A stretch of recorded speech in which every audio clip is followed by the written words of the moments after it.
Good almost afternoon, everybody in our Family Friday webinar universe. It is almost noon here. We're going to wait a few more minutes for people to get settled and get logged in, and we will get started to talk about health insurance today. Welcome, everyone. We are so happy you're here on this Friday. Great weather here in Atlanta. Hope it's great wherever you are.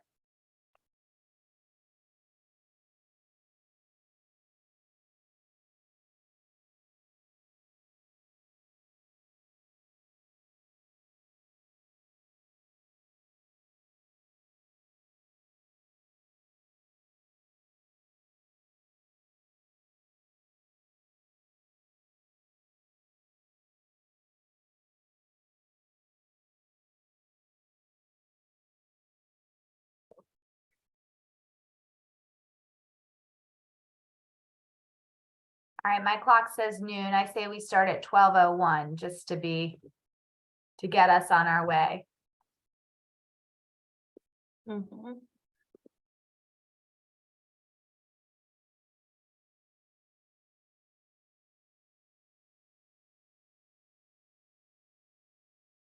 And as we're getting set up and warmed up, families, feel free to put your questions as we go in our Q&A and the questions and answers.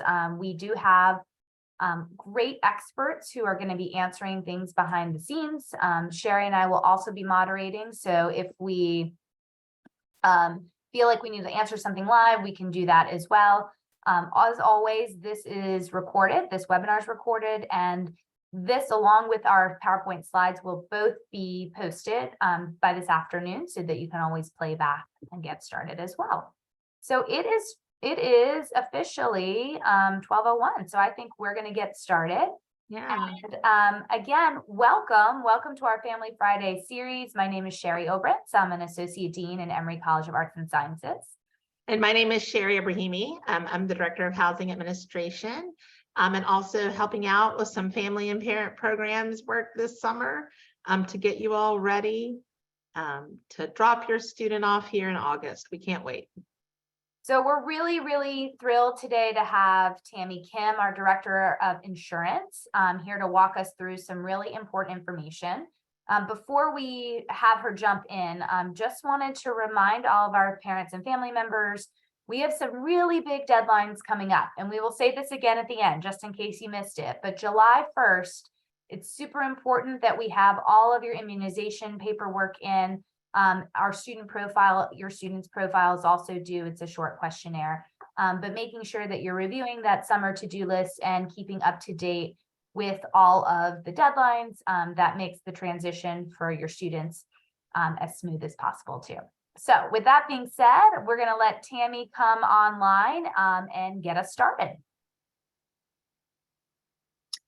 Hi, everyone. So first off, it is my first time meeting or seeing you all, but congratulations to you and your soon-to-be Emory students. I understand that Emory is an amazing university, and I'm sure you are immensely proud of your students. I definitely would be. I want to introduce myself briefly before we hop into the agenda. So my name is Tammy Kim, and I started as the Director of Insurance, specifically for EUSHIP, which is the Emory University Student Health Insurance Plan, in April this year. So thank you in advance for your patience and grace. My priorities have been organizing our internal structures so that we have the right foundation to support your students on the EUSHIP side. So I am very excited to continue partnering with colleagues like Sherry and Sherry around the university to help smooth out the process and communications over time. So enough about me, let's dive into our agenda.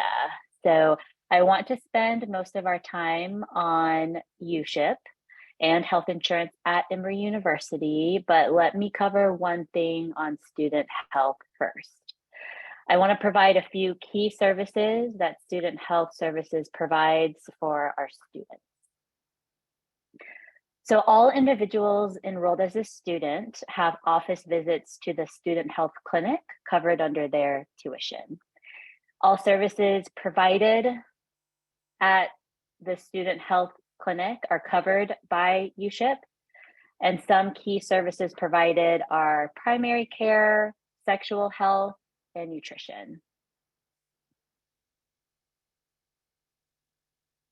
All right, so I do want to shift specifically to health insurance and EUSHIP now. So on the screen, you'll see some text, but let me just highlight some things. The text is really for reference. So all students must have health insurance that is valid in Atlanta, and that is an Emory policy and requirement. Because of this, all students are automatically enrolled in EUSHIP. The only exception here is a few specialty and nuanced programs. That means the majority of undergrad students will need to waive out of EUSHIP for the 23-24 year by August 1, 2023. The process is detailed out on the insurance website, which I've linked later on in the appendix for your reference. And I will speak briefly on waiver requirements on the next slide. Oh, sorry, can you hop back to the previous slide? I gave you the wrong cue. So on the bottom of the screen, I did list out a couple of guidances and direction for questions. Any questions regarding the waiver itself and the process, maybe enrollment, please use that listserv email. That's the first hyperlinked email. For other general EUSHIP questions, please use the student insurance office email, and there's also a phone number as well. The waiver directions are on the student health website and sent directly to the students, and that's also listed in the appendix for direction as well. Next slide, please. So to summarize, once a student submits the information to be enrolled out of or waive EUSHIP coverage, this on the screen is the criteria that needs to be met from the health insurance coverage side. These requirements are made to provide the best coverage for our students in the most anticipated medical cases, as well as emergent, urgent, and unanticipated acute needs. So if and when your student submits the information required to waive out of EUSHIP for coverage, auditors are using this criteria to ensure that their non-EUSHIP coverage, so assuming that they might be a subscriber or a dependent on your insurance, our auditors are making sure that the coverage of that insurance meets our requirements for the best safety and overall care of the student.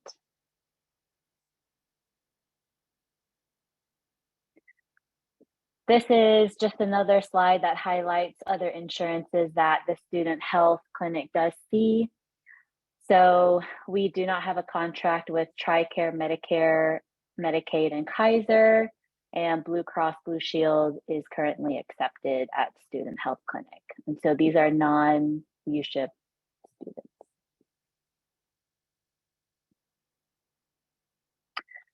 This slide covers a really high overview of the EUSHIP plan, just to provide some information. We have finalized some of our description summary of benefits for the plan as well. So if that information is something that you all are seeking, please reach out and we can make sure that we share the detail that's needed when Sherry and Sherry send out this deck or this link for your review.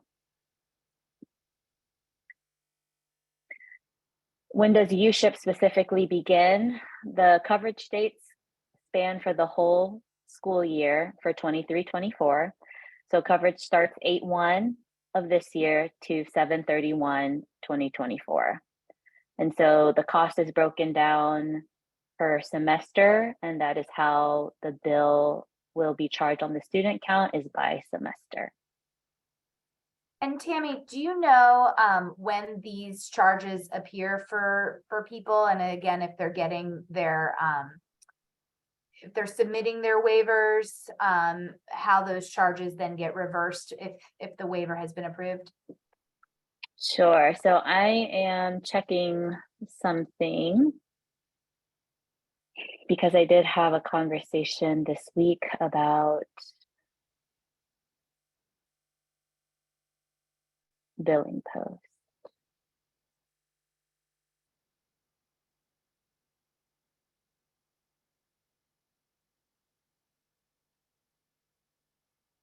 So charges, sorry, will drop around July 15th.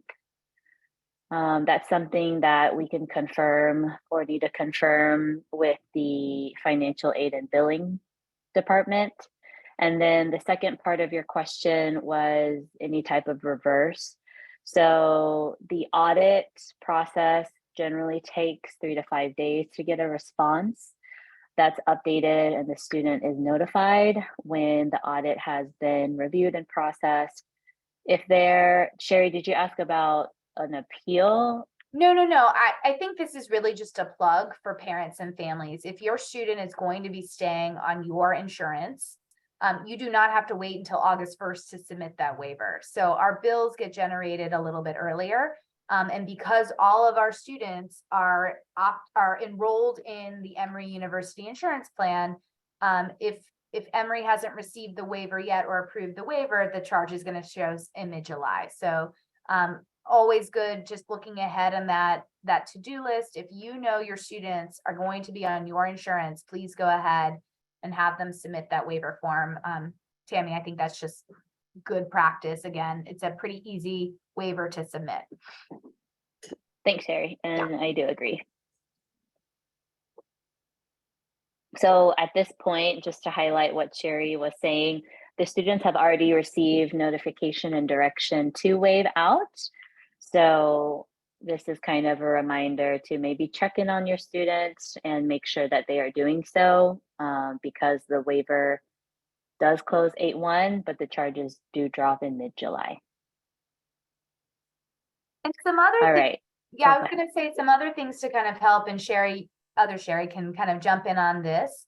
We know health insurance is probably one of the items that the fewest amount of our students have dealt with themselves. So maybe students, yes, have gone and made their own doctor's appointments or signed forms or done anything, but we know that health insurance, for the most part, has been taken care of by parents and family members up to this point. And so this is a really big transition, I think, of getting your students to be kind of the owners of their care. And if they are continuing on your plan, making sure that they have access to their own health insurance card and sending them to school, either with a picture of that card on their phone, a copy of that card, a place that they have a digital copy, really, really important. So that's kind of one thing I would suggest. Yeah, I mean, I would advocate, you're always going to hear Sherry on these webinars saying, this is time to have your student start to do things for themselves. I would recommend if you could get a physical card, extra one for their wallet. That's great. Some doctor's offices around here like to swipe it in, but at minimum, get a picture. And then the other thing is probably having conversations with your students about when they go to the doctors. And we learned last week with immunizations, and Tammy also kind of nodded to all the services that are available. Like the visits are available whether you're on the Emory health insurance or not, but we have such amazing portal system where students can submit questions to our nursing staff, our clinical staff. And sometimes that saves a visit. Not always. Maybe the response is, no, you need to come in and see somebody. But getting your students really comfortable with sending those communications if they have a question or they're not sure where to go. I imagine, and Sherry can maybe affirm this, your students might call you in the middle of the night or over the weekend if they're not feeling well. But starting to have those conversations now about, okay, not even if this happens, when this happens, what are your next steps? Because if you're not right next door, you can't take their temperature. It's hard. We know that that's really hard, but preparing for it will make that an easier process once it does happen. The other thing is these are great websites that Tammy has provided, but again, your students are the ones logging in. So that student health portal, which we had details about how to log in and how to look at the communications last week. If you want to go back to that webinar, are all driven by your student. So it's their login, their net ID, their password, their birth date, all that good stuff. So if that's something that you would want to actually log in with them just to see what it looks like, that's a great thing to be doing at this point in time. All right. Tammy, anything else before we go to our next slide? Yeah, thanks, Sherry. So just to highlight the other links on this slide, additional to what Sherry said about the student health portal, the biggest thing with your students and understanding health insurance is really directing them to the right medium and making sure they're asking questions to the right group. So at Nest Student Health, that is the direct website that the student would log in to see their benefits under EUSHIP. And this is outside of EUSHIP too.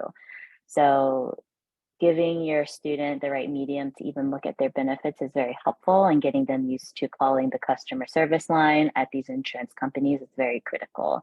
Those folks have a lot of resources to be able to answer very direct questions in terms of claims, cost, prior authorization, anticipated cost. So I highly recommend checking everything with your student or guiding them on this Aetna Student Health site and their customer service listed on this slide. The bottom two links, that is to the EUSHIP site. So specifically for the Emory Health Plan coverage, you can click that link there. And then the second link is for the Student Health Clinic and site as well. So Student Health Services, that is their website. And then their office number is listed as well. And then just a reminder that some of the appendix slides do touch base on hours of the student health office, same with psychiatry appointments, and then also directions for the waiver that the student already has in their email. But that's it. Thank you, Sherry, and thank you all. Thank you, Tammy. All right, so coming up, you'll probably see a theme of all the things that we've been talking about the last few weeks and the ones coming up.